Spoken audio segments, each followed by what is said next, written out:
أعوذ بالله من الشيطان الرجيم. بسم الله الرحمن الرحيم.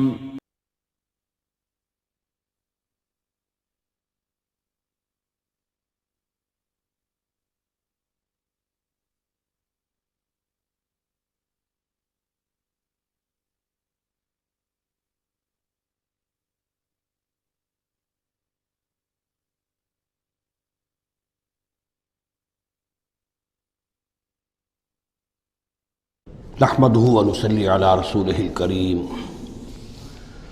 اما بعد فاعوذ باللہ من الشیطان الرجیم بسم اللہ الرحمن الرحیم وَلَقَدْ أَخَذْنَا آلَ فِرْعَوْنَ بِالسِّنِينَ وَنَقْصٍ مِّنَ الثَّمَرَاتِ لَعَلَّهُمْ يَذَّكَّرُونَ صدق اللہ العظیم۔ آگے بڑھنے سے پہلے دو باتوں کی وضاحت ہو جائے۔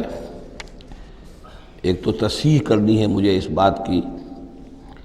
کہ حضرت موسیٰ علیہ السلام جب نبوت سے سرفراز ہو کر مصر واپس آئے ہیں تو اس وقت جو بادشاہ تھا فرعون، وہ اصل میں اس بادشاہ کا بیٹا تھا جس بادشاہ کے زمانے میں کہ یہ بچے کی حیثیت سے دریائے نیل سے باہر نکالے گئے تھے اور جس کی گود میں گویا کہ پلے تھے۔ وہ فرعون بھی ابھی زندہ تھا، بوڑھا ہو چکا تھا، لیکن اس کے حضرت موسیٰ علیہ السلام کے محل میں آنے تک تو کوئی اولاد نہیں ہوئی تھی۔ بعد میں اسے بھی اللہ نے ایک بیٹا دیا، اور اب وہ بیٹا جوان تھا، اور وہ بیٹا جو ہے حضرت موسیٰ علیہ السلام کے ساتھ محل میں پلا بڑھا تھا، بالکل ایسے جیسے بھائی ہوتے ہیں۔ تو اس کے دل میں بھی محبت بہت تھی، گویا کہ حضرت موسیٰ کی حیثیت بڑے بھائی کی تھی، اور اس فرعون کی جس کو اب اس باپ نے تخت سے دستبردار ہو کر اپنا زندہ ہونے کے باوجود سارے امور سلطنت جو ہے تفویض کر دیے تھے اپنے اس بیٹے کو، اس کے دل میں بھی محبت تھی اور اس نے بھی قتل کرنے سے گریز کیا۔ دوسری بات جو آخری آیت تھی 15ویں رکوع کی، یہ ہمارے لیے خاص طور پر لمحہ فکریہ ہے مسلمانان پاکستان کے لیے، کہ ہم نے بھی تحریک پاکستان جو چلائی تو ہندوؤں کے غلبے کے خوف سے کہ اگر ہندوستان ایک وحدت کی حیثیت سے آزاد ہوا اور جو جدید دنیا کا جمہوری اصول ہے ون مین ون ووٹ، تو ہندو جو ہے اتنے غالب ہو جائیں گے کہ ہمیں دبا لیں گے، ہمیں ایکسپلائٹ کریں گے، ہماری تہذیب، تمدن، دین، مذہب، عقیدہ، زبان، ہر چیز کو برباد کریں گے۔ تو اللہ تعالیٰ نے ہمیں اس تحریک پاکستان میں جو بھی ہم نے کوشش کی اس میں کامیابی دی، اور بالکل یہی الفاظ وَيَسْتَخْلِفَكُمْ فِي الْأَرْضِ، اور تمہیں زمین میں طاقت عطا کرے، قوت عطا کرے، حکومت عطا کرے، فَيَنْظُرَ كَيْفَ تَعْمَلُونَ، پھر وہ دیکھے گا تم کرتے کیا ہو، تمہاری روش کیا رہتی ہے، تم پھر کیا طرز عمل اختیار کرتے ہو، تم واقعتاً اللہ کے بندے بنتے ہو اور اللہ ہی کی حکومت قائم کرتے ہو، یا یہ ہلدی کی گانٹھ جو تمہیں مل جائے تو اس کو لے کر تم پنساری بن کر بیٹھ رہتے ہو اور اپنی حکومت اور اپنی مرضی اور اپنی خواہشات کے مطابق وہ نظام وہاں کا چلاتے ہو۔ وَلَقَدْ أَخَذْنَا آلَ فِرْعَوْنَ، اور وہی قانون جو کہ سورہ انعام میں بھی آیا تھا، سورہ اعراف میں بھی، جب حضرت موسیٰ علیہ السلام آل فرعون کی طرف آئے تو اب یہ جو رد و قدح وہاں شروع ہوئی، تو اس دوران میں اللہ تعالیٰ نے قوم فرعون کے اوپر بہت سے چھوٹے چھوٹے عذاب بھیجنے شروع کیے تاکہ وہ ہوش میں آئیں، جاگیں۔ وَلَقَدْ أَخَذْنَا آلَ فِرْعَوْنَ، اور ہم نے پکڑا فرعون والوں کو بِالسِّنِينَ، بار بار قحط آ رہے ہیں، وَنَقْصٍ مِّنَ الثَّمَرَاتِ، اور فصلوں کی تباہی سے، لعلہم یذکرون، شاید کہ وہ نصیحت پکڑے۔ فَإِذَا جَاءَتْهُمُ الْحَسَنَةُ، جب بھی کبھی درمیان میں حالات بہتر ہو جاتے تھے، اچھی صورتحال ہوتی تھی، قَالُوا لَنَا هَٰذِهِ، وہ کہتے تھے یہ تو ہمارے لیے ہے ہی، ہماری محنت کا، ہماری پلاننگ کا، ہماری مساعی کا، ہماری جدوجہد کا ثمرہ ہے۔ وَإِن تُصِبْهُمْ سَيِّئَةٌ، اور جب انہیں کوئی تکلیف آتی تھی، یطیروا بموسیٰ ومن معہ، تو اسے سمجھتے تھے کہ یہ موسیٰ اور اس کے ساتھیوں کی نحوست کی وجہ سے ہے۔ الا انما طائرہم عند اللہ، آگاہ ہو جاؤ کہ ان کی نحوست، ان کی شوبی قسمت جو ہے وہ اللہ کے ہاتھ میں ہے۔ ولکن اکثرہم لا یعلمون، لیکن ان کی اکثریت علم نہیں رکھتی، سمجھتے نہیں۔ وقالوا مہما تأتنا بہ من آیۃ لتسحرنا بہا، اور وہ کہتے تھے بہت ہی چیلنجنگ انداز میں کہ اے موسیٰ، یہ تم اپنے جادو کے زور سے ہمارے اوپر جو جو چیزیں لا رہے ہو، جو مصیبتیں لا رہے ہو تاکہ تم ہم پر جادو کرو، فما نحن لک بمؤمنین، تو اس کے باوجود ہم ثابت قدم ہیں، صابر ہیں، ہم اپنے عقائد پر، اپنے نظام پر جمے ہوئے ہیں، ہم آپ کی بات ماننے والے نہیں ہیں۔ فارسلنا علیہم الطوفان، پھر ہم نے ان پر زیادہ بڑی مصیبتیں بھیجیں، طوفان و جرادہ اور ٹڈی دل جس سے کہ فصلیں چٹ ہو گئیں، القمل اور چچڑیاں، یہ قمل ہی سے ملتی جلتی شے جو ہے کھٹمل ہے ہماری، یہ جو انسان کے لیے پسو اور جس طریقے سے کہ اس کے خون کو چوستی ہیں، والضفادع اور میںڈک، اس کثرت سے میںڈک ہو گئے کہ جو برتن اٹھاؤ اس کے اندر سے میںڈک برآمد ہو رہا ہے، اور ظاہر بات ہے کہ پھر اس سے گھن آتی ہے، ہانڈی میں سے میںڈک پھلک کر نکل رہا ہے، والدمع اور خون کی بارش، آیات مفصلات، یہ ہم نے نشانیاں بھیجی وقفے وقفے سے، ساری ایک دم نہیں، ایک مرتبہ ایک نشانی ہے پھر دوسری نشانی ہے۔ فاستکبروا وکانوا قوما مجرمین، اس کے باوجود وہ استکبار پر اڑے رہے، اور وہ بڑی ہی اڑیل قوم تھے، مجرم قوم تھے۔ ولما وقع علیہم الرجس، اور جب ان پر وہ مصیبت آ جاتی تھی، یعنی یہ کہ ہوتے ہوتے اب ان کی جو اکڑ فونی ہے اس میں کم سے کم یہ کمزوری واقع ہو گئی، یہ نرمی واقع ہو گئی جو آگے آ رہی ہے۔ ولما وقع علیہم الرجس، جب ان پر وہ عذاب آتا تھا، قالوا یا موسیٰ، تو وہ حضرت موسیٰ سے کہتے تھے، ادع لنا ربک بما عہد عندک، اپنے رب کو پکارو، دعا کرو جو تمہارا اس سے قول و قرار ہے، تمہارا عہد ہے اس کے ساتھ، تاکہ وہ ہمیں اس مصیبت سے نجات دے۔ لئن کشفت عنا الرجس، اگر اس نے ہم سے اس عذاب کو ہٹا دیا، کھول دیا، لنؤمنن لک، ہم تمہاری بات مان لیں گے۔ یہ ایمان کے ساتھ جب لام آتا ہے تو اس کے معنی وہ ایمان ایک عقیدے والا ایمان نہیں ہوتا، مان لیں گے، تمہاری بات مان لیں گے۔ ایک ہے ایمان بے کے ساتھ، آمنت باللہ و ملائکتہ و کتبہ، تو با کے ساتھ جب آتا ہے پورے وثوق کے ساتھ، یقین کے ساتھ، گہرے اعتماد کے ساتھ، اور ایک ہے کسی کی بات سرسری طور پر مان لینا، تو وہ پھر ایمان لام کے ساتھ ہوتا ہے۔ لنؤمنن لک، ہم آپ کی بات مان لیں گے، وَلَنُرْسِلَنَّ مَعَكَ بنی اسرائیل، اور آپ کے ساتھ ہم بنی اسرائیل کو اس ملک سے جانے دیں گے۔ اصل میں وہ کیوں نہیں جانے دینا چاہتے تھے؟ اس لیے کہ ان کے لیے وہ بڑی ہی چیپ لیبر تھی، ان کے غلاموں کی حیثیت تھی، اور بڑے بڑے بھاری کام ان سے کرواتے تھے۔ احرام مصر کی تعبیر میں نہ معلوم کتنے اسرائیلیوں کی ہڈیاں جو ہے وہ دفن ہیں، بڑی بڑی چٹانیں جو ہیں وہ جب اوپر کھینچی جاتی تھیں، اگر کوئی گرتی تھی تو ان کے بیسیوں نہیں سینکڑوں جو ہے اس کے اندر پس جاتے تھے۔ تو ظاہر بات ہے کہ وہ چیپ لیبر جو انہیں ملی ہوئی تھی اس کو چھوڑنے کے لیے آسانی سے وہ تیار نہیں تھے، اس حوالے سے انہیں یہ شاخ گزر رہا تھا، ورنہ ظاہر بات ہے وہ بھی جانتے تھے کہ یہ ہمارے اس ملک کے رہنے والے نہیں ہیں، کہ ابتدا میں ان کے لیے وہاں بڑی آؤ بھگت رہی، بڑے عیش رہے، وہ پیرزادوں کی طرح ان کا احترام کیا گیا، انہیں بہترین زمینیں دی گئیں۔ جوشن کا علاقہ کہلاتا ہے، جو نیل کا ڈیلٹا ہے، جو سب سے زیادہ زرخیز علاقہ ہے، وہ ان کو دیا گیا، وہاں یہ لوگ جو زمیندار بنے۔ لیکن اس کے بعد جب وہ نیشنلسٹ ریولوشن آیا تو بات ساری جو ہے وہ الٹی ہو گئی، تو فرمایا کہ ہم بھیج دیں گے آپ کے ساتھ بنی اسرائیل کو۔ فلما کشفنا عنہم الرجس، لیکن جب ہم ان سے وہ مصیبت کو دور کر دیتے تھے، الی اجل ہم بالغوہ، ایک مدت تک کے لیے کہ جس تک وہ پہنچ جائیں، لیکن ظاہر بات ہے کہ ہر ایک چیز کے لیے ایک مدت ہے، اس کے اندر ہی وہ بات ختم ہوتی ہے۔ اذا ہم ینکثون، تو پھر وہ اپنے عہد سے پھر جاتے تھے، اپنا وہ وعدہ جو تھا وہ اس کو توڑ دیتے تھے۔ فانتقمنا منہم، اب now cutting a long story short, بس ہم نے ان سے انتقام لیا۔ فاغرقناہم فی الیم، اور ہم نے انہیں سمندر میں غرق کر دیا، بانہم کذبوا بآیاتنا، اس لیے کہ انہوں نے ہماری آیات کو جھٹلایا، وکانوا عنہا غافلین، اور یقیناً وہ ہماری ان آیات سے تغافل برتتے رہے۔ وَأَوْرَثْنَا الْقَوْمَ الَّذِينَ كَانُوا يُسْتَضْعَفُونَ مَشَارِقَ الْأَرْضِ وَمَغَارِبَهَا الَّتِي بَارَكْنَا فِيهَا، اور وارث بنا دیا ہم نے اس زمین کے مشرق و مغرب کا جس کو کہ ہم نے بابرکت بنایا ہے۔ یہاں میں مشارق الارض آ کر ذرا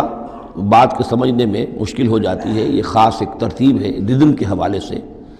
مراد یہ ہے کہ اس زمین کا وارث بنا دیا جس زمین کو ہم نے بابرکت بنایا ہے، اس کے مشرق اور مغرب پر قبضہ دلا دیا اس قوم کو کہ جس کو دبا لیا گیا تھا۔ یہ زمین فلسطین ہے، ارض فلسطین، اس لیے کہ قرآن مجید میں بھی ہے الذی بارکنا حولہ، سبحان الذی اسری بعبدہ لیلا من المسجد الحرام الى المسجد الاقصی الذی بارکنا حولہ لنریہ من آیاتنا۔ تو یہ سرزمین فلسطین جو ہے یہ اس اعتبار سے بھی مبارک ہے کہ سینکڑوں انبیاء یہاں رہے اور دفن ہوئے، حضرت ابراہیم علیہ السلام کے بعد سے لے کر، اور یہ کہ نہ معلوم کتنے طویل عرصے تک یہ انبیاء کا مدفن بھی رہا اور ان کا مسکن بھی رہا۔ پھر یہ کہ بڑی زرخیز علاقہ بھی ہے۔ تو ہم نے اس قوم کو کانو یستضعفون، جو دبا لیے گئے تھے مصر میں، جو دبے ہوئے تھے پسے ہوئے تھے، ان کو وارث بنا دیا اس زمین کے مشرق اور مغرب کا، مشارق الارض و مغاربها التی بارکنا فیہا، جس میں ہم نے برکتیں رکھی ہیں۔ وتمت کلمۃ ربک الحسنی علی بنی اسرائیل، اور تیرے رب کی اچھی بات، اچھا وعدہ بنی اسرائیل کے حق میں پورا ہو گیا، بما صبروا، جو صبر انہوں نے کیا۔ یعنی جو بھی سختیاں آئیں حضرت موسیٰ علیہ السلام کے ساتھ، جو بھی لوگ ان میں سے ایمان لائے تھے، انہوں نے واقعتاً ثابت قدمی دکھائی، اور یہ کہ اس صبر کی وجہ سے اللہ تعالیٰ کا وعدہ ان پر پورا ہوا۔ وَدَمَّرْنَا مَا كَانَ يَصْنَعُ فِرْعَوْنُ وَقَوْمُهُ، اور ہم نے تباہ و برباد کر دیا جو کچھ کے بنایا تھا فرعون نے اور اس کی قوم نے، وَمَا كَانُوا يَعْرِشُونَ، اور جو وہ اونچے اونچے کرتے تھے، محل بناتے تھے یا کچھ اور اونچی اونچی ٹٹیاں چڑھاتے تھے اپنی انگوروں کی بیلوں کے لیے، ان سب کو ہم نے جو ہے ختم کر کے رکھ دیا۔ اب یہ جو تھا ان کا سفر مصر سے اور جو یہ صحرائے سینا تک آئے، اس کا تذکرہ جو ہے کئی مرتبہ اس سے پہلے مدنی صورتوں میں بھی آ چکا ہے، لیکن اب کچھ واقعات وہ بیان ہو رہے ہیں کہ جو اس ایکسوڈس کے بعد، اسے ایکسوڈس کہتے ہیں، کتاب الخروج، یعنی یہ جو باب ہے اولڈ ٹیسٹمنٹ کا، ایکسوڈس، نکلنا، مصر سے نکلنا، اس کے حالات۔ وجاوزنا ببنی اسرائیل البحر،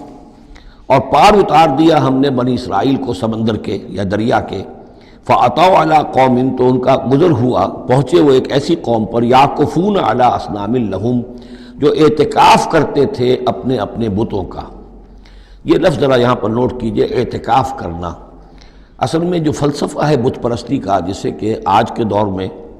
ڈاکٹر رادھا کرشنن، جو ایک زمانے میں ہندوستان کے صدر بھی رہے ہیں، بہت بڑے فلسفی تھے، بلکہ ایک دور میں یوں سمجھیے کہ دنیا میں دو ہی فلسفیوں کا ڈنکا بج رہا تھا، ایک فلسفی مذہبی قسم کا اور وہ ڈاکٹر رادھا کرشنن تھے،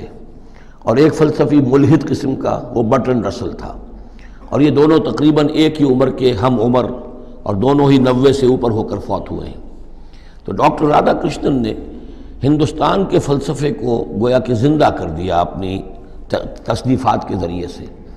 اس نے بت پرستی کا جو فلسفہ بیان کیا وہ یہ ہے کہ ہم یہ نہیں سمجھتے کہ ان بتوں میں کچھ ہے، یہ تو اصل میں بت تو ہم کسی ڈیٹی، کوئی بھی دیوی یا دیوتا کے نام پر مناتے ہیں، اس کے دھیان کرنے کے لیے، کنسنٹریشن نہیں ہو سکتی، خوگرے پے کرے محسوس ہے انسان کی نظر۔ انسان جو ہے مراقبہ کرتا ہے، اگر آپ جو مراقبہ کرنا چاہتے ہیں، اللہ کے ساتھ دھیان لگانا چاہتے ہیں، کیسے لگائیں؟ لیکن اگر کسی تصویر کو سامنے رکھ لیں تو پھر توجہ کو مرکوز کرنا آسان ہو جائے گا۔ یہ ہے ان کا فلسفہ بت پرستی کا۔ تو اعتکاف اسی کو کہتے ہیں کہ سال میں یہ 10 دن آدمی نکال لے کہ اپنی توجہات کو ہر چیز سے، دنیاوی معاملات سے، ان سے ہٹا کر اور اللہ تعالیٰ کی ذات پر وہ مرکوز کرے، ذکر پر، توجہ پر اور دعا پر، مناجات پر، یہ اعتکاف ہے۔ تو انہوں نے بت اپنے بنائے ہوئے تھے اور ان بتوں کا اعتکاف کرتے تھے۔ قالوا یا موسیٰ اجعل لنا الہا کما لہم آلہہ، انہوں نے کہا کہ اے موسیٰ ہمارے لیے بھی کوئی الہ بنا دو، معبود بنا دو، کوئی ایسی نشانی ہو جس کو کہ ہم ذریعہ بنائیں، اس کے اوپر اعتکاف کریں، گیان دھیان کا مرکز اس کو بنا لیں۔ قال انکم قوم تجہلون، حضرت موسیٰ نے فرمایا کہ تم جہل کا ارتکاب کر رہے ہو، کیا بات کہہ رہے ہو؟ ان ہؤلاء متبر ما هم فیہ، یہ لوگ جس چیز میں ہیں یہ تو ہلاک ہونے والے ہیں، برباد ہونے والے ہیں۔ وباطل ما كانوا يعملون، اور جو کچھ یہ کر رہے ہیں وہ سب باطل ہے، اس کی کوئی حقیقت نہیں ہے۔ قال غیر اللہ ابغیکم الہا، حضرت موسیٰ نے فرمایا کہ کیا میں اللہ کے سوا تمہارے لیے کوئی الہ تلاش کروں؟ وہو فضلکم علی العالمین، اور اس نے تو تمہیں فضیلت دی ہے تمام جہان والوں پر۔ وَإِذْ أَنْجَيْنَاكُمْ مِنْ آلِ فِرْعَوْنَ، اور ذرا یاد کرو جب کہ ہم نے تمہیں نجات دی آل فرعون سے۔ یسومونکم سوء العذاب، یہ الفاظ جو کہ تم سورہ بقرہ میں بھی آئے ہیں اور اس کے بعد بھی آئے ہیں۔ یسومونکم سوء العذاب، وہ تمہیں مبتلا کیے ہوئے تھے بدترین عذاب میں۔ یقتلون ابناءکم ویستحیون نساءکم، وہ قتل کر ڈالتے تھے تمہارے بیٹوں کو اور زندہ رکھتے تھے تمہاری بیٹیوں کو۔ وفی ذالکم بلاء من ربکم عظیم، اور یقیناً اس میں تمہاری رب کی طرف سے بہت بڑی آزمائش تھی۔ ووعدنا موسیٰ 30 لیلۃ، اور ہم نے بلایا موسیٰ کو 30 راتوں کے لیے، عام طور پر دن رات، لیکن یہ کہ عربی میں جو محاورہ ہے وہ رات کا ذکر کرتے ہیں، 30 راتوں کے لیے۔ وَأَتْمَمْنَاهَا بِعَشْرٍ، روایات سے معلوم ہوتا ہے کہ اولین جو تھی طلبی وہ 30 رات کے لیے ہوئی تھی، لیکن اس میں جو چلہ تھا جو حضرت موسیٰ علیہ السلام کو کاٹنا تھا، اس میں روزہ بھی تھا مسلسل 30 دن کا، تو اس میں یہ ہے کہ کسی وقت ان سے ضبط نہیں ہو سکا، اور مسواک کر لی تھی، وہ جو روزے کی وجہ سے منہ کے اندر ایک طرح کی بو پیدا ہو جاتی ہے، اس کو برداشت نہ کر سکے، تو اس کی پاداش میں، اب یہ روایات ہیں، میں نہیں کہہ سکتا کہ کس حد تک ان میں صحت ہے۔ فَأَتْمَمْنَاهَا بِعَشْرٍ، تو مکمل کر دیا ہم نے اس مدت کو 10 دن سے اور۔ فَتَمَّ مِيقَاتُ رَبِّهِ 40 لَيْلَةً، تو وقت مدت پوری ہو گئی اس کے رب کی، یعنی 40 راتیں۔ یہیں سے ہمارے ہاں تصوف میں اہل صوفیہ نے 40 کا یہ چلہ کشی، 40 دن 40 رات کا چلہ کاٹنا، یہ جو ہے نکالا ہے۔ وقال موسیٰ لأخیہ ہارون، اور کہا موسیٰ نے اپنے بھائی ہارون سے علیہ السلام، اخلفنی فی قومی، آپ میری نیابت کیجئے میری قوم میں جا رہا ہوں، مجھے اللہ تعالیٰ نے طلب فرمایا کوہ طور پر، واصلح، اور دیکھیے اصلاح کرتے رہیے، ولا تتبع سبیل المفسدین، اور فساد مچانے والوں کے راستے کی پیروی نہ کیجیے گا۔ ولما جاء موسیٰ لمیقاتنا، اور جب موسیٰ پہنچے ہمارے وقت مقرر پر، وکلمہ ربہ، اور ان سے کلام کیا ان کے رب نے، قال رب ارنی انظر الیک، انہوں نے درخواست کی پروردگار مجھے اپنا دیدار عطا فرما، مجھے دکھا کہ میں تجھے دیکھوں۔ قال لن ترانی، اللہ نے فرمایا تم مجھے ہرگز نہیں دیکھ سکتے، ولکن انظر الی الجبل، لیکن ذرا اس پہاڑ کو دیکھو، فإن استقر مکانہ، اگر وہ اپنی جگہ پر کھڑا رہ جائے، برداشت کر جائے ہماری تجلی کو، فسوف ترانی، تو تم بھی سوچنا کہ شاید ہمیں دیکھ سکو۔ فلما تجلی ربہ للجبل، جب اللہ نے اپنی تجلی ڈالی پہاڑ پر، اب یہ جلی کہتے ہیں روشن چیز کو، جلی شے روشن، تجلی یہ باب تفاعل ہے، کسی شے کا خود روشن ہو جانا، تو اللہ تعالیٰ کی یہ ذات کی تجلی ہے کہ جو پہاڑ پر ڈالی گئی، جعلہ دکن، جس سے کہ وہ پہاڑ جو ہے وہ بالکل ریزہ ریزہ ہو گیا۔ وخر موسیٰ صاعقا، اور حضرت موسیٰ علیہ السلام بھی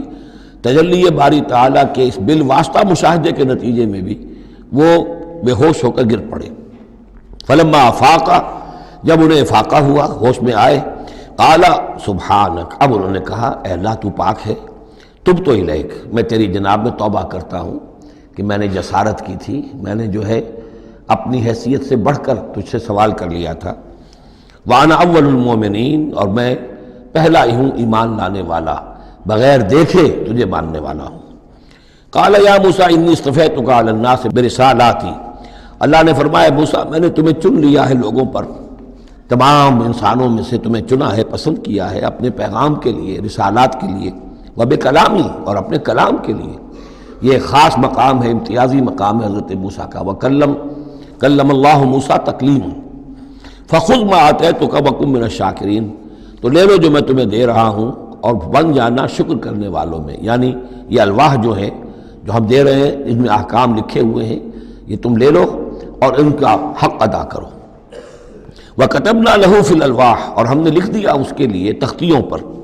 وہ پتھر کی تختیاں، مِن كُلِّ شَيْءٍ مَوْعِظَةً، ہر طرح کی نصیحت، وَتَفْصِيلًا لِكُلِّ شَيْءٍ، اور ہر طرح کے احکام کی تفصیل، یعنی جو بنیادی احکام ہیں، موٹے موٹے احکام ہیں، یوں سمجھیے کہ وہ در حقیقت ایک طرح سے ڈینجر سگنلز ہیں۔ اگر آپ کسی پہاڑی راستے پر جا رہے ہیں تو جگہ جگہ آپ کو نشانات ملتے ہیں کہ ذرا یہاں بچ کے گزرنا، تو شریعت خداوندی جو ہے وہ بھی در حقیقت انسانی تمدن کا جو پیچیدہ سفر ہے اس میں ڈینجر کوشنز ہیں، ڈینجر سگنلز ہیں، یہاں اس سے ذرا دور رہنا، اس سے ذرا ہٹ کر رہنا، اس کے اندر اندر آدمی جو ہے وہ اپنی محنت کرے، کوشش کرے، جد و جہد کرے،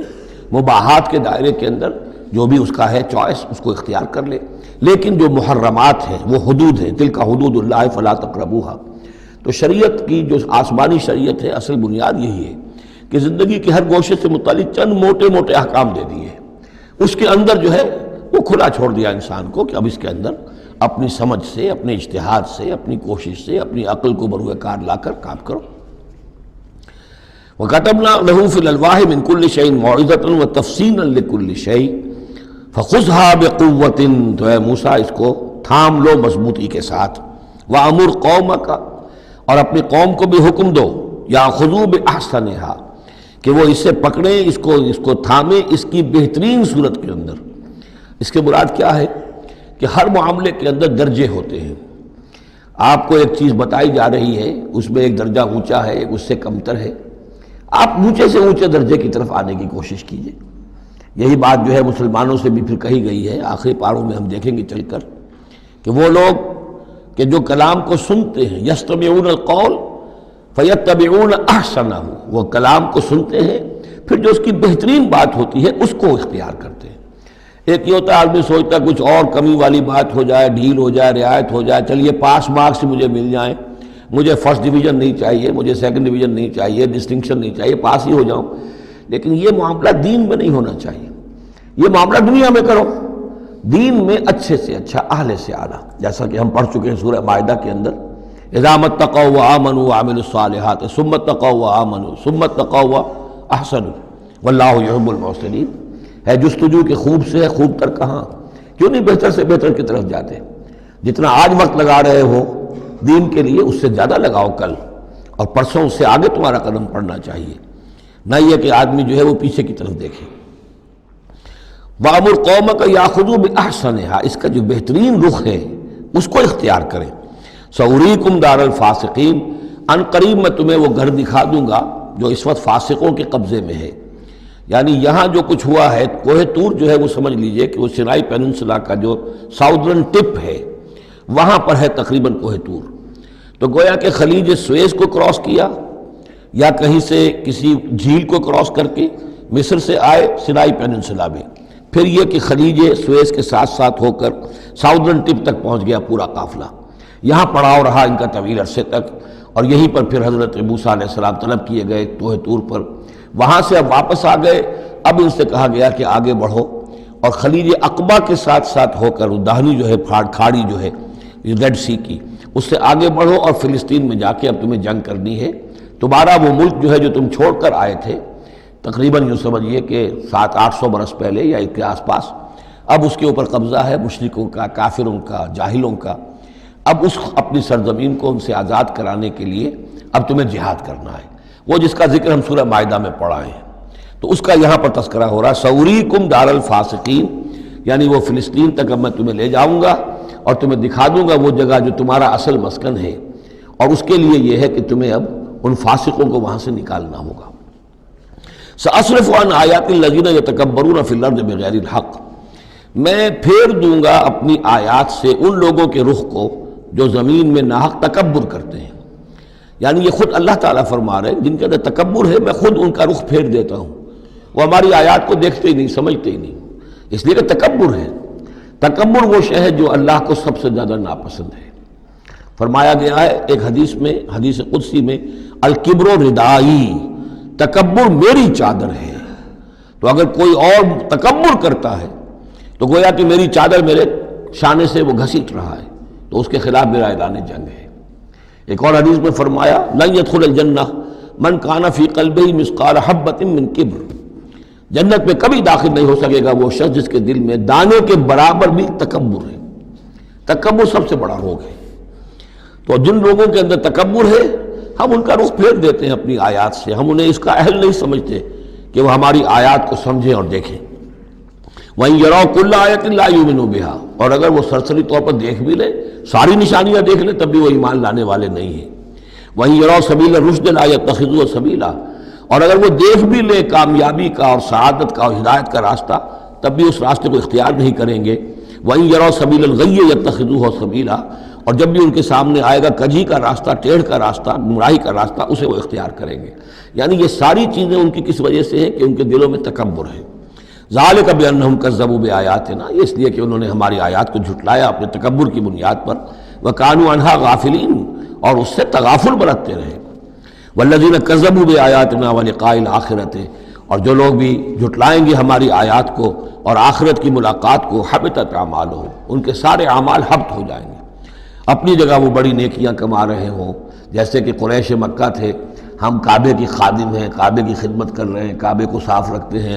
حاجیوں کو دودھ پلاتے ہیں، پانی پلاتے ہیں، ان کے سارے عمل حقارت ہو جائیں گے۔ هل یجزون الا ما كانوا یعملون، اور ان کو نہیں دیا جائے گا بدلے میں مگر وہی کچھ جو وہ کرتے تھے۔ واتخذ قوم موسیٰ من بعدہ من حلیہم عجلا جسدا لہ خوار، اور بنا لیا موسیٰ کی قوم نے ان کے بعد، حضرت موسیٰ علیہ السلام جب چلے گئے کوہ طور پر تو پیچھے یہ ایک فتنہ اٹھا ہے، سامری، یہ سامری جو ہے اس نے فتنہ اٹھایا، اور جو کچھ ان لوگوں کے پاس، اسرائیلیوں کے پاس جو ان قبطیوں کے زیورات بہت سے رکھے ہوئے تھے امانتاً، وہ بھی جانتے تھے کہ یہ قوم، یہ چونکہ ابراہیم کی نسل میں سے ہیں تو یہ امانت دار ہیں، جب یہ وہاں سے چلے تو وہ سارے جو ہیں وہ زیورات بھی وہ لے کر آ گئے تھے اپنے دشمنوں کے، ان زیورات کو لے کر اس نے گلایا، آگ میں تبایا، گلایا، اور اس سے ایک بچھڑے کی شکل بنائی، اور کچھ ایسی کاریگری رکھی کہ اس میں سے ہوا جب گزرتی تھی ایسے سوراخ رکھ دیے کہ اس میں سے ایسی آواز آتی تھی جیسے کہ بچھڑا جو ہے وہ بول رہا ہے، اور اس نے کہا یہ ہے تمہارا خدا۔ یہ موسیٰ تو بھول گیا، موسیٰ کو مغالطہ ہو گیا، وہ کہاں گیا ہے، کس خدا سے ملنے گیا، خدا تو یہ ہے۔ اور اس میں بھی ایک اور بات دوسری جگہ پر آ جائے گی، یہاں تو نہیں ہے، کہ حضرت موسیٰ علیہ السلام اصل میں اپنے اشتیاق اور محبت اور شوق اور جذبے کی وجہ سے قبل از وقت چلے گئے تھے، جو وقت معین تھا کوہ طور پر آنے کا اس سے پہلے۔ تو اللہ نے جواب طلبی کی تھی، ما عجلک عن قومک یا موسیٰ، اے موسیٰ اپنی قوم کو چھوڑ کر پہلے کیسے آ گئے ہو؟ اور انہوں نے جواب دیا، اجلت الیک رب لترضیٰ، پروردگار میں جلدی آیا تاکہ تو راضی ہو جائے، تو میرا شوق دیکھ، میرا اشتیاق دیکھ، تیری محبت، تجھ سے گفتگو اور کلام کی جو میرے اندر شوق ہے اس کی وجہ سے آیا ہوں۔ تو گویا کہ وہ تو شاباش کی توقع رکھتے تھے، یہاں ڈانٹ پڑ گئی، ما عجلک عن قومک یا موسیٰ قال عجلت الیک رب لترضیٰ، لیکن اللہ نے فرمایا فإنا فتنا قومک من بعدک، تمہاری اس عجلت کی وجہ سے ہم تمہاری قوم کو تمہارے بعد فتنے میں ڈال چکے ہیں۔ تو جلدی خیر کے لیے بھی نہیں کرنی چاہیے، خیر کے کام کو بھی عین وقت پر سہج پکے سو میٹھا ہو۔ تو اس اضلهم سامری نے انہیں گمراہ کر دیا ہے، وہ تذکرہ ہو رہا ہے۔ من حلیہم، زیوروں سے، عجلاً جسداً، ایک بدن سا بنایا بچھڑے کا سا، لہو خوار، جس میں گائے کی سی آواز آتی تھی۔ الم یروا انہ لا یکلمہم، کیا انہوں نے یہ نہیں غور کیا کہ وہ نہ ان سے بات کر سکتا ہے، وہ گدھے کی سی یا گھوڑے کی سی یا بچھڑے کی سی آواز سے تو کوئی بات نہیں بنتی، ولا یہدیہم سبیلا، نہ انہیں وہ کوئی راستہ بتا سکتا ہے، اتخذوہ وکانوا ظالمین، انہوں نے اسی کی عبادت شروع کر دی، اسے معبود بنا لیا، اور وہ تھے بہت ظالم۔ ولما سقط فی ایدیہم ورأوا انہم قد ضلوا، اور جب ان کے ہاتھوں کے طوطے اڑ گئے، پچھتاوا ہوا، یعنی ان میں سے بھی گویا کہ 3 حصوں میں قوم تقسیم ہو گئی۔ ایک قوم، بڑا حصہ قوم کا وہ رہا جو اس گناہ میں شریک نہیں ہوا، ایک حصہ وہ تھا کہ جو کچھ دیر کے لیے شریک رہا لیکن فوراً ہوش میں آ گیا بعد میں، تیسرا حصہ وہ تھا جو حضرت موسیٰ علیہ السلام کی واپسی تک اس پر اڑا رہا، جازم رہا۔ تو یہاں اس درمیانی طبقے کا ذکر ہو رہا ہے، وَلَمَّا سُقِطَ فِي أَيْدِيهِمْ وَرَأَوْا أَنَّهُمْ ضَلُّوا، جب ان کے ہاتھوں کے طوطے اڑ گئے، ان کے پچھتاوا طاری ہوا، اور انہوں نے سوچا ہم تو گمراہ ہو گئے، یہ ہم کیا کر بیٹھے۔ قَالُوا لَئِن لَّمْ يَرْحَمْنَا رَبُّنَا، انہوں نے کہا کہ اگر ہمارے رب نے ہم پر رحم نہ فرمایا، وَيَغْفِرْ لَنَا، اور اگر ہمیں بخش نہ دیا، لَنَكُونَنَّ مِنَ الْخَاسِرِينَ، تو ہم تو ہو جائیں گے بہت خسارے والوں میں سے۔ وَلَمَّا رَجَعَ مُوسَىٰ إِلَىٰ قَوْمِهِ غَضْبَانَ أَسِفًا، تو جب موسیٰ لوٹے اپنی قوم کے پاس، غضبان آصفا، غضبان یہ فعلان کے وزن پر، رحمان کے وزن پر، نہایت غضبناک۔ حضرت موسیٰ علیہ السلام کا مزاج بھی جلالی تھا، پھر یہ کہ اتنی بڑی گمراہی، اور یہ اللہ تعالیٰ نے کوہ طور ہی پر بتا دیا تھا کہ تمہاری قوم پیچھے فتنے میں پڑ چکی ہے اور وہ گمراہ ہو چکی ہے۔ فَإِنَّا فَتَنَّا قَوْمَكَ مِن بَعْدِكَ وَأَضَلَّهُ السَّامِرِي، تو وہاں سے آئے ہی ہیں تو غضبناک تھے، غضبان آصفا، نہایت افسوس میں بھی اور سخت غضبناک۔ قال بئس ما خلفتمونی من بعدی، یہ خطاب حضرت ہارون سے بھی ہو سکتا ہے اور اپنی پوری قوم سے بھی ہو سکتا ہے۔ بری ہے میری نیابت جو تم نے کی ہے میرے بعد، عاجلتم امر ربکم، تم نے اپنے رب کے معاملے کے اندر جلدی کی، میرا انتظار کرتے، اگر اس نے کچھ بنا ہی دیا تھا، کوئی شوبدہ دکھایا تھا، میرے آنے تک انتظار کر لیتے، میں تمہیں بتاتا اس کی حقیقت کیا ہے۔ وَأَلْقَى الْأَلْوَاحَ، اور انہوں نے وہ جو تختیاں لے کر آئے تھے کوہ طور سے تورات والی، وہ تو ایک طرف ڈال دیں۔ وَأَخَذَ بِرَأْسِ أَخِيهِ يَجُرُّهُ إِلَيْهِ، اور غضبناک ہو کر اپنے بھائی حضرت ہارون علیہ السلام کا سر کے بال پکڑ لیے اور اپنی طرف کھینچا غصے میں، یہ تم نے کیا کیا؟ میرے پیچھے یہ میں تمہیں خلیفہ بنا کر گیا تھا۔ قال ابن امہ، انہوں نے کہا اے میرے ماں جائے، اے میرے ماں کے بیٹے، ان القوم استضعفونی، قوم نے مجھے دبا لیا تھا، مجھے بے بس کر دیا تھا، وقادوا یقتلوننی، اور وہ تو میرے قتل پر آمادہ ہو گئے تھے، میں نے انہیں روکا، میں نے منع کیا، لیکن وہ اس درجے اس معاملے کے اندر آگے بڑھ گئے تھے، قادوا یقتلوننی، وہ تو مجھے قتل کرنے پر آمادہ تھے۔ فلا تشمت بی الاعداء، تو دیکھیں اب مجھ پر آپ دشمنوں کو ہنسنے کا موقع نہ دیں۔ ایک تو آپ کے پیچھے انہوں نے مجھے دبایا، میری توہین کی، مجھے قتل کرنے تک پر آمادہ ہو گئے، اب وہ دیکھیں گے کہ موسیٰ بھی آئے ہیں تو میرے بال آپ پکڑ کر کھینچ رہے ہیں اور میری توہین کر رہے ہیں، تو اس پر تو دشمن اور ہنسے گا۔ فلا تشمت بی الاعداء، شماتت اعداء یہ ہمارے ہاں پھر اردو زبان میں محاورہ ہے۔ ولا تجعلنی مع القوم الظالمین، اور مجھے ان ظالموں کے ساتھ نہ کر دیجئے، میں ان کے ساتھ نہیں ہوں، نہ میں نے ان کے ساتھ اتفاق کیا ہے، میں روکتا رہا، منع کرتا رہا۔ قال رب اغفر لی ولأخی، اب حضرت موسیٰ نے دعا کی اللہ سے، پروردگار بخش دے مجھے بھی اور میرے بھائی کو بھی، وادخلنا فی رحمتک، اور ہمیں داخل فرما اپنی رحمت میں، وانت ارحم الراحمین، اور یقیناً تو ہے تمام رحم کرنے والوں میں سب سے بڑھ کر رحم فرمانے والا۔ ان الذین اتخذوا العجل سینالہم غضب من ربہم، اب یہ فیصلہ انہوں نے دیا، یقیناً جن لوگوں نے اس بچڑے کو اپنا معبود بنایا، ان قریب ان پر آئے گا غضب ان کے رب کی طرف سے، گویا کہ قتل مرتد کی سزا جس کا ذکر ہم سورہ بقرہ میں پڑھ چکے ہیں۔ وَذِلَّةٌ فِي الْحَيَاةِ الدُّنْيَا، دنیا میں ذلت بھی آئے گی، وَكَذَلِكَ نَجْزِي الْمُفْتَرِينَ، اور اسی طریقے سے بہتان باندھنے والوں کو، جھوٹ گھڑنے والوں کو ہم جزا دیتے ہیں۔ وَالَّذِينَ عَمِلُوا الصَّالِحَاتِ ثُمَّ تَابُوا مِن بَعْدِهَا وَآمَنُوا، البتہ جن لوگوں نے کچھ دیر کے لیے یہ غلط کام کیا تھا لیکن پھر وہ توبہ کر لی انہوں نے، من بعدہا اس کے بعد، وآمنوا اور ایمان لے آئے، ان ربک من بعدہا لغفور الرحیم، تو یقیناً اس کے بعد آپ کا رب جو ہے غفور الرحیم ہے۔ جن سے عارضی طور پر یہ بات ہو گئی تھی پھر انہوں نے توبہ کر لی، ان کے لیے تو مغفرت ہے، اللہ تعالیٰ معاف فرمائے گا، غفور الرحیم ہے۔ البتہ جو اب تک اس پر اڑے رہے ہیں ان کے لیے یہ حد جاری کی جائے گی۔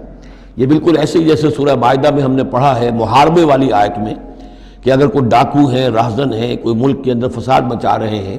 تو اگر اس سے پہلے کہ تم ان پر قابو پاؤ اگر وہ توبہ کر لیں تو پھر ان کے لیے معاملہ اور ہوگا، پھر ان کے ساتھ نرمی بھی ہو سکتی ہے، معاف بھی کیا جا سکتا ہے، لیکن اگر قابو پا لو تو پھر ان کی سزا بہت سخت ہے،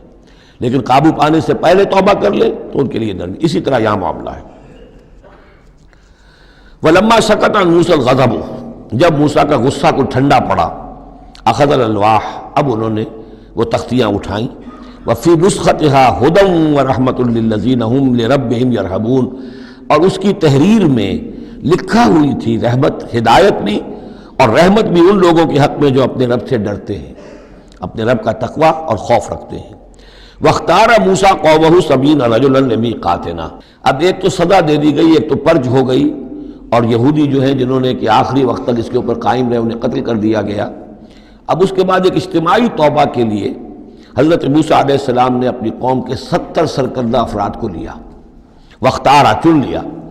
اختار موسیٰ قومہ 70 رجلا لمیقاتنا، اللہ تعالیٰ ہی نے طلب فرمایا ہے ہمارے وقت مقررہ کے لیے چن لیے موسیٰ نے اپنی قوم میں سے 70 سرکردہ افراد۔ فلما اخذتهم الرجفۃ، جب وہ آئے ہیں کوہ طور پر یا اس کے قریب تو ان کے اوپر کپ کپی طاری ہو گئی یا زلزلے نے آ پکڑا، یعنی وہ ایک سخت ترین جو ہے ان کے لیے پھر خوفناک صورت پیدا کر دی گئی۔ قال رب، حضرت موسیٰ نے عرض کیا پروردگار، لو شئت اہلکتہم من قبل وإیایا، اگر تیری مشیت یہی تھی تو اس سے پہلے ہی ہمیں بھی ہلاک کر سکتا تھا، مجھے بھی کر سکتا تھا، انہیں بھی کر سکتا تھا۔ خطا کار تو ہم ہیں، غلطی ہوئی ہے، لیکن بہرحال ہم نے اتنا بڑا کفارہ بھی دے دیا ہے، اپنی قوم کے اتنے لوگوں کو اپنے ہاتھوں ذبح بھی کیا ہے، لیکن یہ کہ اگر ہلاک ہی کرنا تھا جو اس وقت شکل ہو رہی ہے تو پہلے قدم پر بھی تو ہلاک کر سکتا تھا۔ لو شئت اہلکتہم من قبل وإیایا، اگر تو چاہتا تو ہلاک کر دیتا ان سب کو بھی اور مجھے بھی۔ اتہلکنا بما فعل السفہاء منا، کیا تم ہمیں ہلاک کر دے گا ہمارے کچھ بے وقوف لوگوں کی حرکت کی وجہ سے؟ ہمارے ہاں کچھ بے وقوف تھے جنہوں نے حرکت کی تھی، اور ان کی وجہ سے کیا پوری قوم کو ہلاک کر دے گا؟ ان ہی الا فتنتک، نہیں یہ تیری طرف سے ایک آزمائش ہے، تضل بہا من تشاء، تو گمراہ کرتا ہے اس کے ذریعے سے جس کو چاہتا ہے، وتہدی من تشاء، اور ہدایت دیتا ہے جس کو چاہتا ہے، انت ولینا، تو ہمارا ولی ہے، ہمارا ساتھی ہے، پشت پناہ ہے، مولا ہے، فاغفر لنا، بس ہمیں بخش دے، ہماری گناہ کو معاف فرما، ورحمنا، ہم پر رحم فرما، وانت خیر الغافرین، اور یقیناً تمام بخشنے والوں میں تو سب سے بہتر بخشنے والا ہے۔ وَاكْتُبْ لَنَا فِي هَذِهِ الدُّنْيَا حَسَنَةً وَفِي الْآخِرَةِ، ہمارے لیے اس دنیا کی زندگی میں بھی حسنہ لکھ دے، طے کر دے۔ اب دیکھیے یہ دعا کر رہے ہیں حضرت موسیٰ اپنی قوم کے لیے، بنی اسرائیل کے لیے، وَاكْتُبْ لَنَا فِي هَذِهِ الدُّنْيا حَسَنَةً وَفِي الْآخِرَةِ، وہی الفاظ ربنا آتنا فی الدنیا حسنۃ وفی الآخرۃ حسنۃ وقنا عذاب النار، تو لکھ دے، طے کر دے کہ ہمارے لیے دنیا میں بھی حسنہ ہو، آخرت میں بھی، انا ہدنا الیک، ہم تیری جناب میں توبہ کرتے ہیں، رجوع کرتے ہیں، جو خطا ہو گئی ہے اس کا اعتراف کرتے ہوئے معافی چاہتے ہیں۔ قال عذابی اصیب بہ من اشاء، اللہ نے فرمایا جہاں تک میرے عذاب کا تعلق ہے وہ تو اس میں تو میں مبتلا کروں گا جس کو چاہوں گا، ورحمتی وسعت کل شیء، تم رحمت کا سوال کر رہے ہو تو ایک رحمت تو میری وہ ہے جو ہر شے کے شامل حال ہے، ہر شے کا وجود میری رحمت سے ہے، اس کا بقا میری رحمت سے ہے، اس کا تسلسل میری رحمت سے ہے۔ ایک تو رحمت عامہ ہے جو تمام مخلوقات کو شامل ہے، تمام مخلوقات جو ہے اس میں سے حصہ پا رہی ہیں، ورحمتی وسعت کل شیء فسأکتبھا، اب یہاں مراد ہے خاص رحمت جس کے لیے تم کہہ رہے ہو، وہ تو میں لکھ دوں گا ان لوگوں کے لیے، اب یہ بہت اہم مقام یہاں آ رہا ہے، وہ اپنی رحمت میں خاص کر دوں گا، لکھ دوں گا، للذین یتقون، جو تقوی کی روش اختیار کریں، ویؤتون الزکاۃ، اور زکوٰۃ دیتے رہیں، والذین ھم بآیاتنا یؤمنون، اور جو لوگ ہماری آیات پر ایمان پختہ رکھیں، الذین یتبعون الرسول النبی الامی الذی یجدونہ مکتوبا عندہم فی التوراۃ والانجیل، جو اتباع کریں گے ہمارے امی نبی کی، جس کا کو رسول بنا کر بھیجا جائے گا، رسول نبی امی کا اتباع کریں گے، جسے وہ پائیں گے، الذی یجدونہ، جسے پائیں گے لکھا ہوا، مکتوباً عندہم، ان کے پاس، اپنے پاس، فی التوراۃ والانجیل، کہ وہ ان کے پاس اس کی پیشن گوئیاں، اس کے حالات، اس کی علامات تورات اور انجیل دونوں میں ہوں گی، تو جو لوگ ان کا اتباع کریں گے، نبی امی محمد الرسول اللہ صلی اللہ علیہ وسلم امیین میں سے اٹھائے گئے، اور آپ واقعتاً اس قوم میں سے تھے جس کے پاس کوئی کتاب نہیں تھی، کوئی شریعت نہیں تھی، ویسے بھی آپ نے دنیاوی اعتبار سے کوئی تعلیم حاصل نہیں کی، دنیاوی معیار کے اعتبار سے لکھنا پڑھنا آپ نہیں جانتے تھے، تو امی تھے، تو رسول نبی الامی، جو پیروی کریں گے میرے اس رسول کی جو نبی امی ہوگا، جسے یہ پائیں گے، الذی یجدونہ مکتوبا، لکھا ہوا، جس کی علامات اور جس کی پیشن گوئیاں، عندہم فی التوراۃ والانجیل، ان کے پاس تورات اور انجیل دونوں میں، یامرہم بالمعروف، وہ انہیں نیکی کے حکم دے گا، وینہاہم عن المنکر، اور تمام بدیوں سے روکے گا، ویحل لہم الطیبات، اور ان کے لیے تمام حلال چیزیں، پاک چیزیں حلال کر دے گا، یعنی جو ہم پڑھ چکے ہیں کچھ چیزیں تھیں کہ جو بنی اسرائیل پر ان کی شرارتوں کی وجہ سے بھی حرام کر دی گئی تھی، یہ تمام بندشیں اٹھا دے گا، تمام پاکیزہ چیزوں کو ان کے لیے حلال کرے گا، وَيُحَرِّمُ عَلَيْهِمُ الْخَبَائِثَ، اور جتنی خبیث ناپاک چیزیں ہیں انہیں حرام قرار دے گا، وَيَضَعُ عَنْهُمْ إِصْرَهُمْ وَالْأَغْلَالَ الَّتِي كَانَتْ عَلَيْهِمْ، اور ان سے اتار دے گا، دور کر دے گا، انہیں نجات دے گا ان کے بوجھوں سے اور ان کی ان توقوں سے کہ جو ان کے اوپر پڑے ہوئے ہوں گے،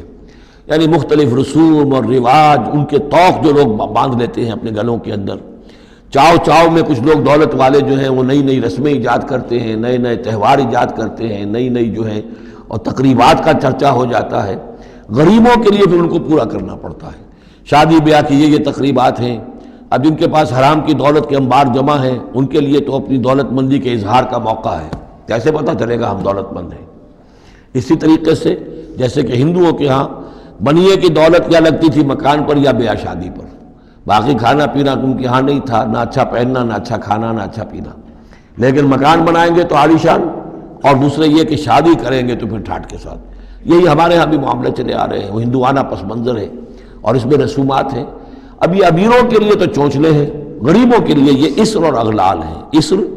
وہ بوجھ کو جن کو لے کے چل نہ سکے، نتیجہ کیا نکلتا ہے؟ بچیاں بیٹھی ہوئی ہیں، ہاتھ پیلے نہیں ہو سکتے، شادی نہیں ہو سکتی، نہ نومن تیل ہو، نہ رادہ ناچے، نہ سارے تقاضے پورے ہوں، نہ شادی ہو سکے۔ تو یہ جو اسر اور اغلال لوگوں نے، پھر یہ کہ جو سوشل ایوولوشن کہہ لیجئے یا جو بھی اس کے اندر تنزل ہوا ہے، جس کے نتیجے میں لوگوں کے اوپر طرح طرح کی قیدیں آ گئی ہیں، کہیں جو ہے وہ جاگیرداری نظام آ گیا ہے، اس کی قید ہے، کہیں بادشاہت ہے، امپیریلزم ہے، اس کی قید ہے، کہیں سرمایہ دار نظام ہے، اس کا تشدد ہے۔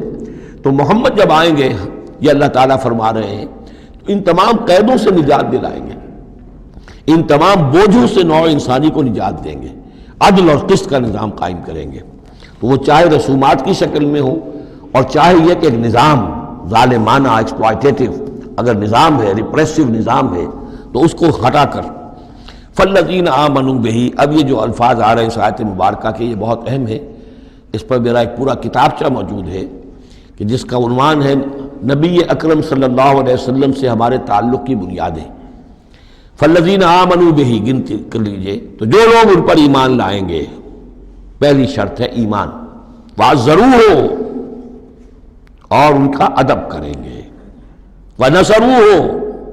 اور اس کی مدد کریں گے، واتبعوا النور الذی انزل معہ، اور اس نور کی پیروی کریں گے جو ان کے ساتھ نازل کیا جائے گا۔ اولئک ھم المفلحون، یہی لوگ ہوں گے فلاح پانے والے۔ اللہم ربنا اجعلنا منہم۔ اب یہاں تھوڑی سی وضاحت کر لیجئے، فالذین آمنوا بہ، وہ لوگ جو اس پر ایمان لائیں گے۔ ایمان کے دو تقاضے سمجھ لیجئے، ایک تقاضا اطاعت، لا یؤمن احدکم حتی یکون ہواہ طبعا لما جئت بہ، تم میں سے کسی شخص کا مجھ پر ایمان نہیں ہے جب تک کہ اس کی خواہش نفس تابع نہ ہو جائے اس کے جو میں لے کر آیا ہوں، جو احکام میں لے کر آیا ہوں۔ تم اگر جب ایمان رکھتے ہو کہ میں اللہ کی طرف سے لے کر آیا ہوں تو تمہیں ان کو ماننا ہے۔ لا یؤمن احدکم حتی یکون ہواہ طبعا لما جئت بہ۔ دوسرا تقاضا، لا یؤمن احدکم حتی اکون احب الیہ من والدہ وولدہ والناس اجمعین، تم میں سے کوئی شخص مومن نہیں ہو سکتا جب تک کہ میں اسے محبوب تر نہ ہو جاؤں، اپنے باپ سے بھی، بیٹے سے بھی، تمام انسانوں سے۔ تو ایک غائب درجے میں اتباع اور اطاعت، اور دوسرے غائب درجے میں محبت محمد رسول اللہ صلی اللہ علیہ وسلم کی، یہ ایمان کے تقاضے ہیں۔ اب اس کا نتیجہ خود بخود نکلے گا، پھر آپ کی تعظیم ہوگی، عظمت ہوگی، آپ کا نام جہاں سنیں گے، درود آپ پڑھیں گے، یہ ساری چیزیں جو ہیں، اور یہ کہ جہاں آپ کا کوئی قول آپ کو سنایا جائے فوراً زبان بند ہو جانی چاہیے۔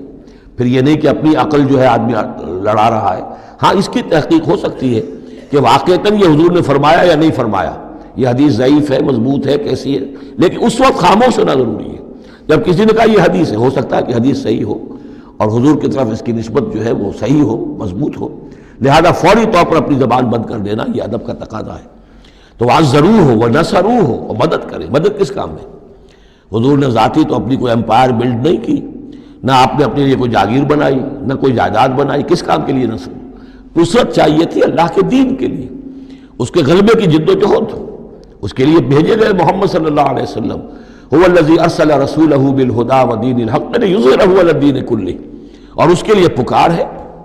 من انصاری اللہ، یہ میرا فرض منصبی ہے، اللہ کا دین مجھے غالب کرنا ہے، یہ میری ذمہ داری ہے۔ کون ہے جو میرا ہاتھ بٹھائے، میرا مددگار بنے؟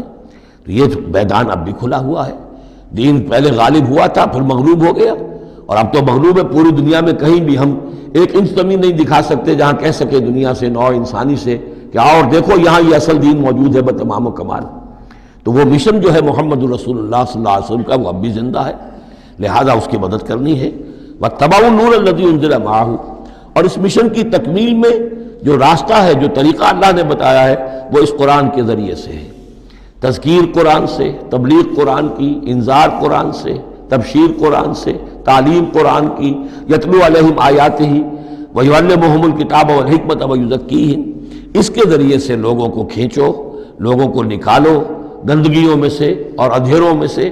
لوگوں کے اندر ایمان کی شمع روشن کرو، پھر انہیں منظم کرو، جمع کرو، پھر باطن سے ٹکراؤ۔ فالذین آمنوا بہ وعزروہ ونصروہ واتبعوا النور الذی انزل معہ، تو جو لوگ ان پر ایمان لائیں گے اور ان کی تعظیم کریں گے اور ان کی مدد کریں گے اور اس نور کی پیروی کریں گے جو ان کے ساتھ نازل کیا جائے گا، یعنی قرآن مجید حضور کے ساتھ یہ نازل کیا گیا، بھیجا گیا۔ اولئک ھم المفلحون، یہی لوگ ہوں گے فلاح پانے والے۔ اللہم ربنا اجعلنا منہم قل یا ایھا الناس۔ اب ظاہر بات ہے کہ وہ لمبی بات کو اب یہاں پہ ختم کرتے ہوئے کہ اب حضور صلی اللہ علیہ وسلم تشریف لے آئے، اب یہی بات اس کے حوالے سے اب آپ سے کہا جا رہا ہے کہ اے نبی، جو خبر دی تھی اس وقت ہم نے موسیٰ کو، اور جو ہم نے کہہ دیا تھا کہ جو رحمت ہے ہماری خصوصی وہ انہی لوگوں کے لیے ہوگی تم میں سے کہ جو محمد عربی صلی اللہ علیہ وسلم پر ایمان لے آئیں گے، تو اب کہہ دیجئے ڈنکے کی چوٹ، قل یا ایھا الناس، کہہ دیجئے اے لوگوں۔ اور یہ پھر بہت نوٹ کرنے کے قابل ہے کہ ہم نے اب تک جتنے رسولوں کا تذکرہ سنا ہے، پڑھا ہے سورہ اعراف میں، وہ یا قوم یا قوم یا قوم، اے میری قوم کے لوگوں۔ لیکن محمد رسول اللہ کی امتیازی شان یہ ہے کہ یہ قوم کی طرف مبعوث نہیں ہوئے، صرف پوری نوع انسانی کی طرف۔ جیسے سورہ بقرہ کے تیسرے رکوع کی پہلی آیت میں نے حوالہ دیا تھا، یا ایھا الناس اعبدوا ربکم الذی خلقکم والذین من قبلکم لعلکم تتقون۔ تو یہ آفاقی رسالت ہے، عالمی رسالت ہے، انسانی سطح پر ہے۔ قل یا ایھا الناس انی رسول اللہ الیکم جمیعا، میں اللہ کا رسول ہوں تمہاری طرف، سب کی طرف۔ الذی لہ ملک السماوات والارض، یہ بات 5 مرتبہ قرآن میں کہی گئی ہے مختلف الفاظ میں کہ حضور کی بعثت پوری نوع انسانی کے لیے ہے، جس میں سب سے نمایاں آیت وہ ہے وما ارسلناک الا کافۃ للناس بشیرا ونذیرا، ہم نے نہیں بھیجا ہے محمد آپ کو مگر پوری نوع انسانی کے لیے بشیر اور نذیر بنا کر۔ باقی یہ کہ اور مختلف اسالیب میں 4 مرتبہ اور یہ بات آئی ہے کہ آپ کی بعثت جو ہے کسی خاص قوم، کسی خاص ملک، کسی خاص رنگ اور نسل کے لوگوں، کسی خاص قبیلے کی طرف نہیں ہے، بلکہ پوری نوع انسانی کی طرف ہے۔ قل یا ایھا الناس انی رسول اللہ الیکم جمیعا الذی لہ ملک السماوات والارض، میں اس اللہ کا رسول ہوں جس کے لیے آسمان اور زمین کی بادشاہی ہے، لا الہ الا ہوا، اس کے سوا کوئی معبود نہیں، یحیی و یمیت، وہی زندہ رکھتا ہے اور وہی موت وارد کرتا ہے۔ فآمنوا باللہ، تو ایمان لاؤ اللہ پر، ورسولہ النبی الامی الذی، اور اس کے اس رسول پر جو نبی امی ہے، اور جو یؤمن باللہ وکلماتہ، جو ایمان رکھتا ہے اللہ پر اور اس کے کلام پر، اس کے کلمات پر، اس کی باتوں پر، واتبعوہ، اور اس کی پیروی کرو، لعلکم تہتدون، تاکہ تم ہدایت پاؤ۔ یہ گویا کہ اعلان عام ہوا محمد رسول اللہ صلی اللہ علیہ وسلم کا کہ وہ جو بات اللہ تعالیٰ نے حضرت موسیٰ سے کہی تھی یہ اس کے مطابق میری بعثت ہوئی ہے۔ اور اب گویا کہ جیسا کہ میں نے آپ کو بتایا تھا، یہ تمہید ہے، تیاری ہو رہی ہے، چونکہ مدینے کی طرف سفر کرنا ہے، یہ صورت پہلے نازل ہو گئی ہے تاکہ وہ ذہن تیار ہو جائے اس کے لیے کہ اب یہود کے 3 بڑے بڑے قبیلے وہاں پر آباد ہیں، ان سے براہ راست اب سابقہ پیش آئے گا۔ ابھی تک براہ راست خطاب یہود سے نہیں ہوا، یا بنی اسرائیل سے کوئی خطاب نہیں، گفتگو ہو رہی ہے محمد رسول اللہ سے یا اہل مکہ سے یا حضور کی وساطت سے مسلمانوں سے۔ لیکن یہ کہ وہ باتیں ساری وہ آ رہی ہیں کہ جن کا اب محل جو ہے واضح ہو جائے گا ہجرت کے بعد۔ وَمِن قَوْمِ مُوسَىٰ أُمَّةٌ يَهْدُونَ بِالْحَقِّ وَبِهِ يَعْدِلُونَ، اور موسیٰ کی قوم میں یقیناً کچھ لوگ ایسے تھے، امتن ایسے لوگ تھے کہ جو حق کی ہدایت دیتے تھے۔ یعنی یہ تو نہیں ہو سکتا اتنے جلیل القدر پیغمبر کے کوئی بھی ساتھی نہ ہو، حواری نہ ہو، یا بڑی اکثریت ان کی جو ہے ناہنجاروں پر رہی مشتمل، لیکن بہرحال ان کے ساتھ ایک جماعت ان کے حواریین کی، ان کے ساتھیوں کی۔ وَمِن قَوْمِ مُوسَىٰ أُمَّةٌ يَهْدُونَ بِالْحَقِّ وَبِهِ يَعْدِلُونَ، ایسی قوم ان کے اندر رہی ہے، قوم موسیٰ میں سے ایسی لوگ، ایسی جماعت جو حق ہی کی ہدایت بھی دیتے تھے اور حق ہی کے ساتھ فیصلے بھی کرتے تھے، عدل بھی کرتے تھے۔ وَقَطَّعْنَاهُمْ اثْنَتَيْ عَشْرَةَ أَسْبَاطًا أُمَمًا، اور ہم نے انہیں علیحدہ علیحدہ کر دیا 12 بڑی بڑی قبیلوں کی جماعت میں، اسباط امما، بار جماعتیں بن گئیں علیحدہ علیحدہ، ان کی امتیں بن گئیں، علیحدہ قبیلے بن گئے، کیونکہ یہ 12 بیٹے تھے حضرت یعقوب علیہ السلام کے، اور ان میں سے ہر ایک سے ایک قبیلہ چلا ہے۔ تو ابھی وہ انسان کا جو تمدنی ارتقاء جو ہے ابھی قبائلی دور میں تھا، لہذا اس قبائلی نظام ہی کو اللہ تعالیٰ نے ان کے لیے باقی رکھا۔ چنانچہ پانی بھی جب دیا تو 12 چشمے، تاکہ ہر قبیلے کا چشمہ علیحدہ ہو اور یہ آپس میں لڑیں جھگڑے نہیں۔ ہر قبیلے کا کوئی اپنا سردار ہے، اس کا اپنا ایک نظام ہے، کوئی نزاع ہو گیا ہے تو وہ آپس میں اس کو حل کر سکتے ہیں، لیکن اگر بین القبائل معاملہ ہو جائے تو پھر اس کو حل کرنا جو ہے مشکل ہو جائے گا۔ وَأَوْحَيْنَا إِلَىٰ مُوسَىٰ إِذْ اسْتَسْقَاهُ قَوْمُهُ، اور ہم نے وحی کی موسیٰ کی طرف جب کہ پانی طلب کیا ان سے اس کی قوم نے، أَنِ اضْرِب بِعَصَاكَ الْحَجَرَ، کہ اپنے اسی عصا سے، اپنی لاٹھی سے ضرب لگائیے چٹان پر۔ فَانْبَجَسَتْ مِنْهُ اثْنَتَا عَشْرَةَ عَيْنًا، تو اس میں سے 12 چشمے پھوٹ بہے، یہ بات ہم پڑھ چکے ہیں سورہ بقرہ میں۔ قد علم کل اناس مشربہم، ہر قبیلے نے، ہر قوم نے پہچان لیا، معین کر لیا اپنے مشرب کو۔ مشرب یہ بھی اس میں ظرف ہے، پینے کی جگہ، اپنا گھاٹ معین ہو گیا، یہ چشمہ ہمارا، یہ چشمہ ان کا، یہ چشمہ ان کا ہے، یہ بنی لاوی کا ہے، یہ فلاں کا ہے، بنی یہودا کا ہے۔ وَظَلَّلْنَا عَلَيْهِمُ الْغَمَامَ، اور ہم نے ان کے اوپر سائبان ابر کا طاری کر دیا تاکہ دھوپ سے بچیں۔ وَأَنزَلْنَا عَلَيْهِمُ الْمَنَّ وَالسَّلْوَىٰ، اور ہم نے ان پر من اور سلوہ کے ذریعے انہیں خوراک بہم پہنچائی، اتارا ان پر ہم نے من اور سلوہ۔ کلوا من طیبات ما رزقناکم، کھاؤ ان پاکیزہ چیزوں میں سے کہ جو ہم نے تمہیں رزق میں دی ہیں۔ وما ظلمونا، اور انہوں نے کوئی ہم پر ظلم نہیں کیا، ہم پر کیا ظلم کر سکتے تھے، ہمارا کیا بگاڑ سکتے تھے۔ وما ظلمونا، انہوں نے ہمارا کیا بگاڑا، ہمارا کیا بگاڑ لیں گے۔ ایک حدیث قدسی میں آتا ہے کہ اے میرے بندو، اگر تم سب کے سب اولین اور آخرین اور انس اور جن سب بدترین جیسے ہو سکتا ہے تم میں سے کوئی شخص ویسے بن جاؤ، تب بھی میرے خزانے میں کوئی کمی نہیں آئے گی۔ اور تم سب کے سب اولکم و آخرکم و انسکم و جنکم سب کے سب مل جاؤ اور بہترین میرے مطیع بن جاؤ، میرے بندگی کرنے والے بن جاؤ، میرے خزانے میں کوئی اضافہ نہیں ہوگا، میں تو غنی ہوں۔ تو وما ظلمونا، انہوں نے ہم پر ہمارا کچھ نہیں بگاڑا، ولکن کانوا انفسہم یظلمون، لیکن وہ خود اپنی ہی جانوں پر ظلم کرتے رہے۔ وَإِذْ قِيلَ لَهُمُ اسْكُنُوا هَٰذِهِ الْقَرْيَةَ، اور یاد کرو جب ان سے کہا گیا تھا کہ آباد ہو جاؤ اس بستی میں، یہ جیریکو، اریحا، پہلا شہر فلسطین کا کہ جو یوشع ابن نون، جوشوا، ان کی سرکردگی میں جب بنی اسرائیل نے قتال کیا ہے پھر، تو یہ پہلا شہر فتح ہوا۔ جب ان سے کہا گیا کہ اب اس میں تم رہ سکتے ہو، بس جاؤ، وَكُلُوا مِنْهَا حَيْثُ شِئْتُمْ، اور اس میں سے جو بھی چاہو، جہاں سے بھی چاہو تم کھاؤ۔ وَقُولُوا حِطَّةٌ، اور دیکھو استغفار کرتے رہو، کہتے رہو اے اللہ ہمارے گناہ جھاڑ دے، ہماری کوتاہیاں، ہماری جو بھی کوئی کمیاں رہ گئی ہیں ان کو پورا کر دے۔ وَادْخُلُوا الْبَابَ سُجَّدًا، اور جب داخل ہو شہر کے دروازے میں تو سر جھکا کر داخل ہو، تمہاری گردنیں اکڑی ہوئی نہ ہوں۔ نغفر لکم خطیئاتکم، ہم تمہاری جو بھی خطائیں ہیں وہ بخش دیں گے، جو بھی غلطیاں ہوئی ہیں، فروغ گزاشتیں ہوئی ہیں، ان سب سے درگزر فرمائیں گے۔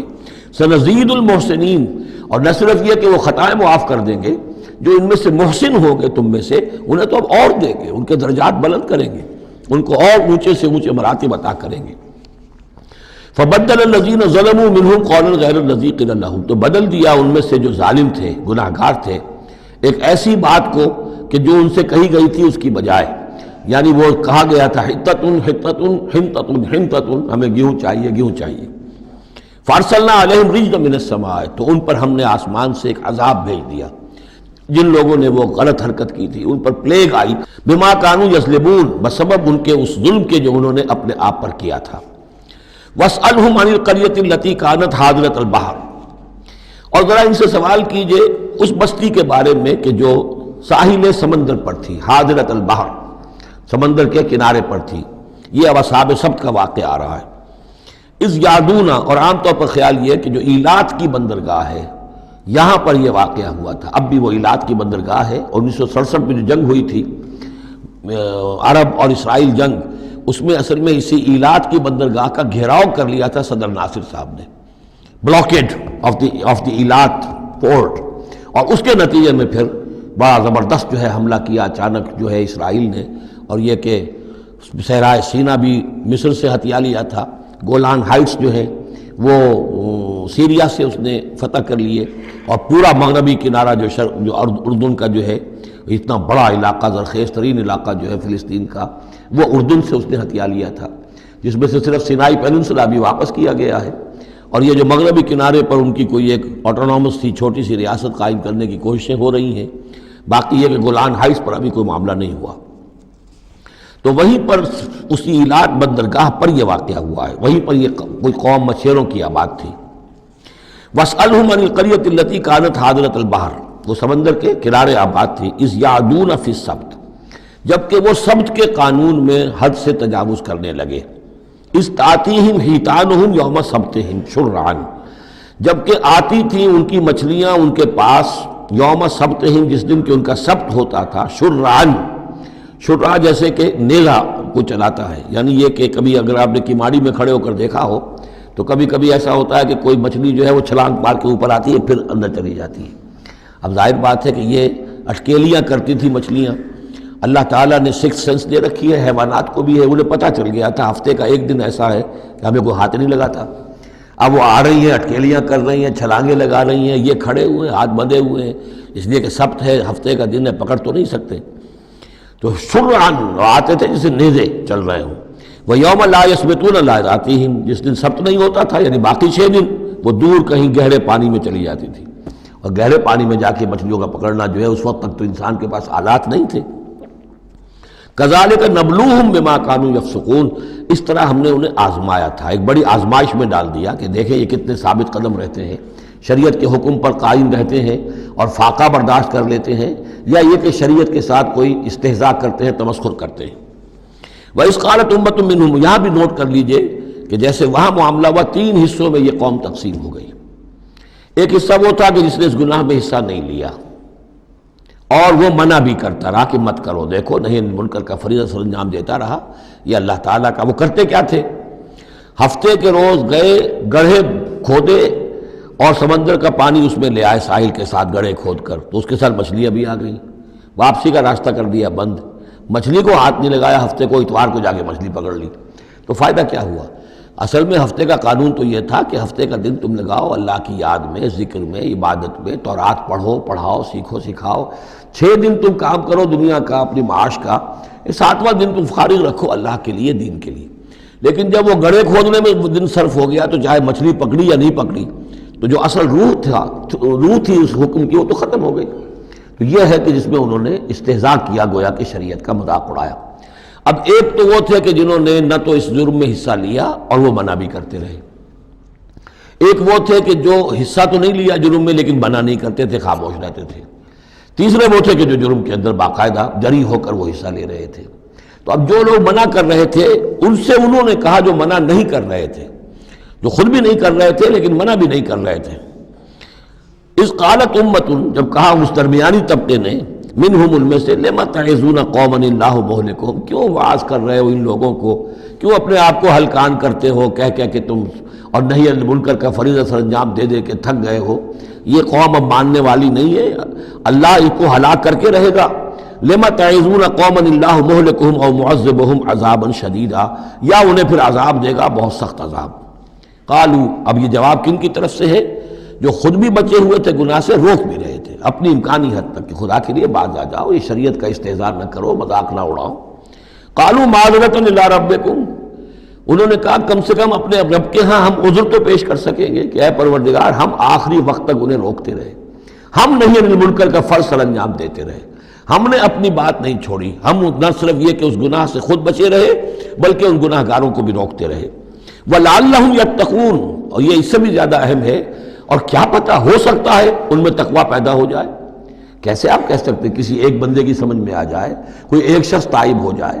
تو جیسا کہ حضور کی حدیث حضرت علی سے خطاب کر کے آپ نے فرمایا، لا یہدی اللہ بک رجلا واحدا خیر لک من حمر النعم، اگر اللہ تمہارے ذریعے سے علی ایک شخص کو بھی ہدایت دے دے تو یہ تمہارے لیے سرخ اونٹوں سے بڑھ کر دولت ہے.